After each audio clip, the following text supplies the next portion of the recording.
আসসালামু আলাইকুম। সবাই কেমন আছেন? আশা করি ভালো আছেন। আলহামদুলিল্লাহ আমিও ভালো আছি। তো চলে আসলাম আজকে নূরের রান্নাঘরে নতুন একটা রেসিপি নিয়ে।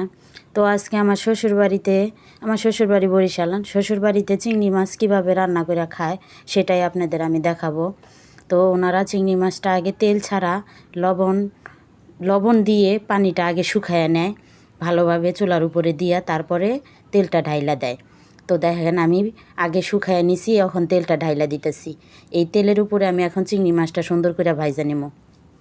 ভাইজা নিয়ে সুন্দর কইরা তারপরে এক এক আমি আর বাকি মশলাগুলো দিয়ে দিব। তো দেখেন চিংড়ি মাছটা আমি খুব সুন্দর করে তেলের উপরে লাড়ায় চাড়ায় নিতেছি। তো এখন আমি এক এক করে সব মশলা দিয়ে দিব। লবণ স্বাদ মতো, আর মরিচের গুঁড়াটা একটু পরিমাণ বেশি দিতে হয়, হলুদের গুঁড়া দিয়ে দিলাম। কারণ এটা তারা ভাজা তরকারি বলে, তারা বলে চিংড়ি মাছ ভাজা।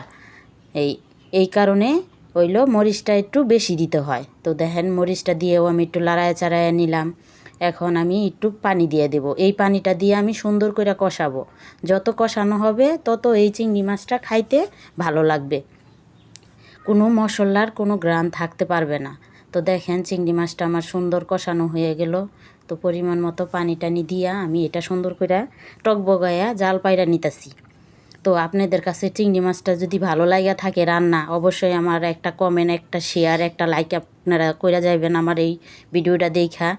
আর আমি সবসময় চেষ্টা করি লার্কির চুলায় খুব কষ্ট করে রান্না কইরা ভিডিও বানাই, যেন আপনারা দেখেন, আপনারা আমার পাশে থাকেন। তো আপনারা যদি আমার পাশে না থাকেন তো আমার ভিডিও বানানো কী লাভ বলেন?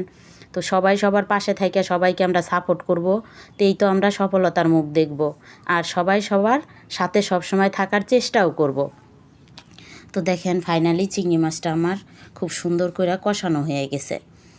এই যে দেখেন চিংড়ি মাছটায় কোনো ঝোল থাকবে না, একদম শুকনো শুকনো করে ফেলাবো। তো এই চিংড়ি মাছটা খাইতেও অনেক ভালো লাগবো। তো দেখেন চিংড়ি মাছটা আমার ফাইনালি খুব সুন্দর করে হয়ে গেছে। তো আজকে আর কথা বলবো না, অনেক কথা বইলা ফেলাইছি। তো আজকে এই পর্যন্তই। তো আপনারা সবাই ভালো থাকবেন, সুস্থ থাকবেন। আল্লাহ হাফেজ।